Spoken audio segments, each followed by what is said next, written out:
Sinagot ni senatorial candidate at dating Defense Secretary na si Norberto Gonzales ang palasyo matapos isinisi nito sa umano'y fake news ang patuloy na pagsadsad ng approval at trust ratings ni BBM. Si Almar Forzuelo magbabalita.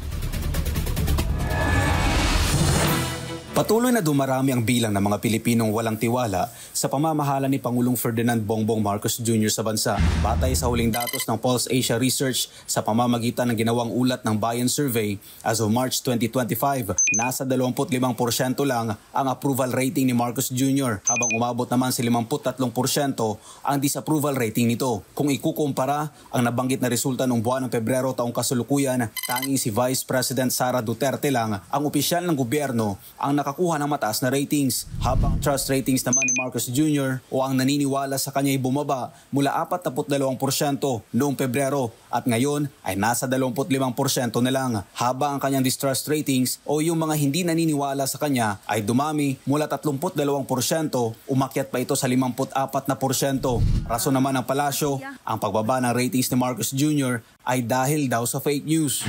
Sumasalamin din po ito sa impluensya ng mga fake news na nagkakalat. Reaksyon ng dating kalihim ng Department of National Defense at senatorial candidate ni si Norberto Gonzales. Dati na yung mga fake news na yan at saka ang iba ka sa kanila pa nagagaling, di ba?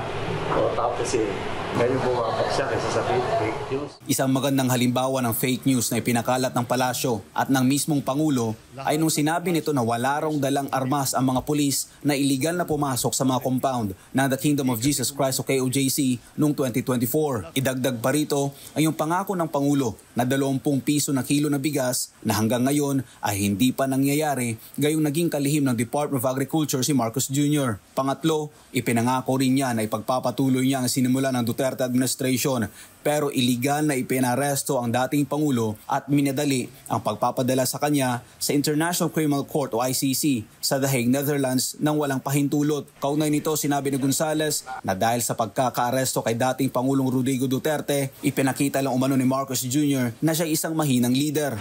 Dahil nga sa pagkaka-aresto kay dating Pangulong Duterte, ito pa ba siyang lalong pagkahinaan? Ang naging epekto niya nakikita, ang paniniwala ng marami sa ating mga kababayan, lalong umihina ang liderato ng Pangulo natin.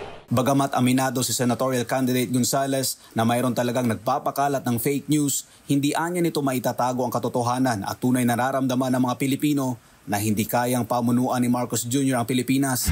Alam mo, bagamat maraming fake news na umiikot, yung katotohanan nararamdaman at nakikita ng taong bayan yan. Yan ang talaga nagpapabagsak sa Pangulo. Yung sentimiento ngayon na hindi niya kayang gampanan ang kanyang katungkulan bilang Pangulo. Sa huli, ito ang payo ni Gonzales kay Marcos Jr. Napakababa na at maaaring bumaba pa.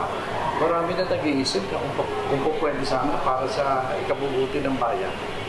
Pag-isip na ang Pangulo, either mag-resign, tumawag ng snap election. Para sa Diyos at sa Pilipinas kung mahal, Almar Forzuelo, SMNI News.